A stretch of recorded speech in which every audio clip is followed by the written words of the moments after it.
was a mathematician for the National Security Agency for about 30 years. Having worked during Desert Storm and Desert Shield, what it was like to be there, what it was like to be working shift work, what it was like to be making a difference for the nation. Those were really cool times. I was fortunate enough to get to spend a year working at the National Intelligence Council, where we were all writing position papers and intelligence papers. And so with the beginning of that thinking time, began my thinking time about privacy. Privacy is intimately related to democracy. It's part of the freedoms we enjoy in our country. If you're anti-privacy, you're anti-democracy. If you like your way of life in the United States and in other democratic nations, you have to insist on preserving your privacy. The idea to write a book had been there actually for a very, very long time. My book is about the who, what, where, when, and why of U.S. privacy and what we need to do to preserve it. Part 1 talks about the history and the origins of privacy.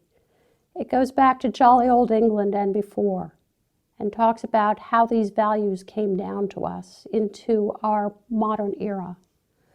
Part 2 of the book really kind of talks about the 20th century. What happened to privacy in the 20th century? Where did it get us to? How did we get to where we are today?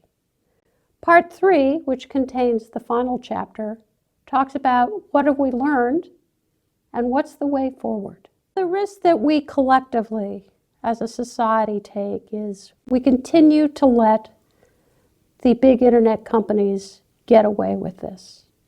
I would definitely worry about Facebook, all the social media venues, and even the consumer products that you buy online. How do we protect people's privacy while still protecting our national security? We're complacent. Complacent is not good. They're busy eating away at your privacy every single day, one bite at a time, in a way that perhaps was imperceptible at first. But it starts to add up. They start to be able to do things with the information they collect that violate the rights that we think we still have. The intrusion into our private lives is pretty vast at the moment.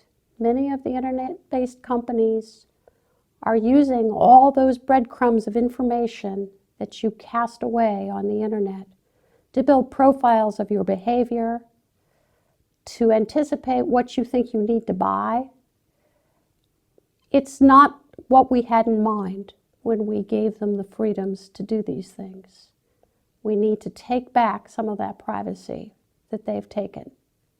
If you think you need to worry about the government, I would argue, no, it's not the government you should worry about. It's all those companies out there that are collecting your breadcrumbs. So there is a call to action here. You should not complacently allow the companies to get away with this. Our government needs to respond to what its constituents want. The constituents should want privacy.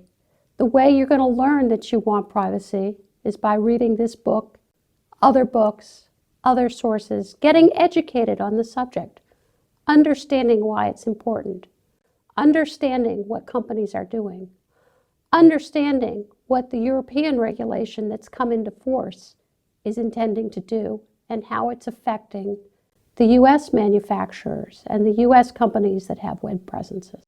It's time for us to take an interest, get informed, and get mad. So the book is available on Amazon.